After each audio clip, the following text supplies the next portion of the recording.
sabana. Are you ready? Kicau, kicau, kicau mania. Kicau, kicau, kicau mania. Kicau, kicau. Assalamualaikum warahmatullahi wabarakatuh. Halo teman-teman, perkenalkan saya Aulia Sarfi Krompot dengan NIM 9414240779 dari Program Studi Ekonomi Pembangunan. Pada kesempatan kali ini saya akan mempresentasikan materi mengenai pasar uang. Dalam presentasi kali ini, saya akan membahas pengertian pasar uang, fungsi dan manfaat pasar uang, peserta dalam pasar uang, sistem pasar uang di Indonesia, serta instrumen pasar uang. Nah, pasar uang adalah tempat bertemunya pihak yang membutuhkan dana jangka pendek dengan pihak yang memiliki kelebihan dana jangka pendek. Transaksi di pasar uang biasanya memiliki jangka waktu kurang dari 1 tahun. Pasar uang digunakan untuk memenuhi kebutuhan likuiditas oleh pemerintah bank, perusahaan, maupun lembaga keuangan lainnya. Contoh sederhananya yaitu ketika sebuah bank mengalami kekurangan dana harian, maka bank tersebut dapat meminjam dana dari bank lain melalui pasar uang. Dari contoh ini, kita bisa melihat bahwa pasar uang membantu menjaga kelancaran aktivitas keuangan. Pasar uang sendiri memiliki beberapa ciri utama. Pertama, dana yang diperdagangkan bersifat jangka pendek. Kedua, risiko di pasar uang relatif menjadi lebih rendah dibandingkan investasi jangka panjang. Ketiga, instrumen pasar uang mudah dicairkan sehingga membantu menjaga likuiditas, dan yang terakhir, pasar uang digunakan untuk menjaga stabilitas keuangan dan sistem moneter. Pasar uang memiliki banyak fungsi dan manfaat bagi berbagai pihak. Bagi pemerintah, pasar uang membantu menjaga stabilitas ekonomi dan menjadi sarana pelaksanaan kebijakan moneter. Bagi perbankan, pasar uang membantu mengatasi kekurangan likuiditas jangka pendek dan menyalurkan dana berlebih agar lebih produktif. Bagi perusahaan, pasar uang membantu memperoleh pendanaan lebih cepat untuk kebutuhan operasional. Nah, bagi investor, pasar uang menjadi tempat investasi jangka pendek dengan risiko yang relatif aman. Sedangkan bagi perekonomian secara umum, pasar uang membantu memperlancar arus peredaran uang dan menjaga kestabilan sistem keuangan.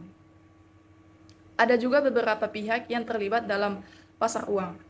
Yang pertama yaitu ada Bank Indonesia sebagai bank sentral yang mengatur kebijakan moneter dan menjaga kestabilan nilai rupiah. Kemudian ada juga bank umum yang melakukan transaksi pinjam-meminjam dana jangka pendek. Selanjutnya, pemerintah yang menerbitkan surat berharga untuk kebutuhan pembiayaan negara.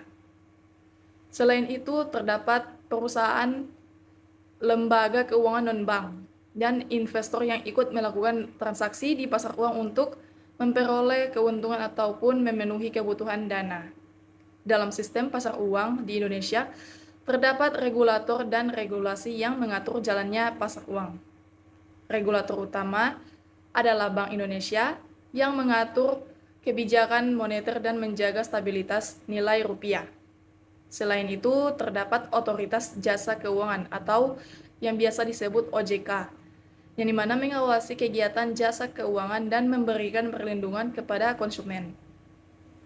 Dasar hukum pasar uang di Indonesia antara lain Undang-Undang Bank Indonesia, Undang-Undang OJK, Peraturan Bank Indonesia tentang pasar uang antar bank, dan ketentuan mengenai surat berharga negara.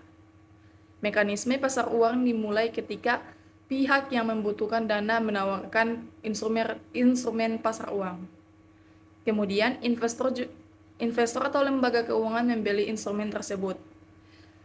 Dana lalu digunakan dalam jangka pendek sesuai dengan kebutuhan, dan pada saat jatuh tempo, dana akan dikembalikan beserta imbal hasilnya sesuai kesepakatan yang ada. Terdapat beberapa instrumen dalam pasar uang. Yang pertama, yaitu ada sertifikat Bank Indonesia atau SBI, yaitu surat berharga yang diterbitkan Bank Indonesia untuk mengendalikan jumlah uang yang beredar. Kedua adalah surat berharga negara atau SBN, yang dimana digunakan pemerintah untuk pembiayaan negara.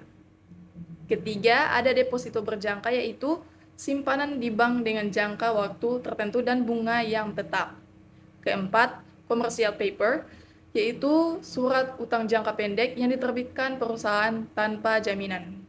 Kelima, treasury bills atau T-bills, yaitu surat utang jangka pendek yang diterbitkan pemerintah.